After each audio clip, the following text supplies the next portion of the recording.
Today in Maths we're going to build on the work that we did yesterday looking at perimeter, and today we are going to look at area. Now yesterday we learnt that the perimeter was the outside edge all the way around. Area is something different. Area is everything inside the perimeter.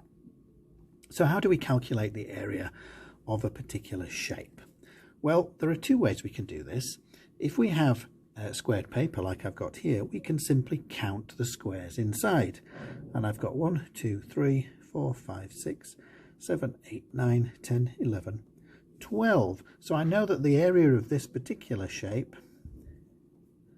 equals 12 centimeters. And for area, we put a little 2 there, which means squared. Now, why do we do that? Because this is a two-dimensional shape, and it has a length, a longer side, and it has a width, a narrow side. So it has two dimensions. What if we don't have squared paper though?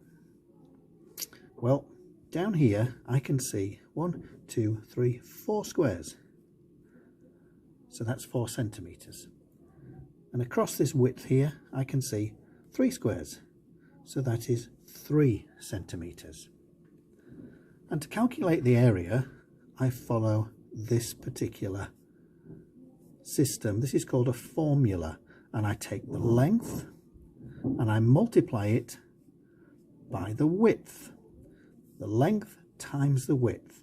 So in this case that is 4 times by 3, and that equals 12 centimeters squared. So that shows you how to find area by counting squares and by following length times width. Let's have a look at this rectangle below. I've already got the numbers written on this one. So I'm not going to count the squares on this one because I've got the measurements here. I've got a length of 8. So it's length times width again. And that equals, my length is 8, and I times that by my width, which is 2. So 8 times by 2 is 16 centimeters. Don't forget the little 2, meaning squared. So I know that this shape has an area of 16 centimeters squared. I'm going to count the squares now just to check. And I can see it's made up of 16 squares, so I know that's correct. So that's how we find the area. Have a go at the sheets that I've put on Seesaw.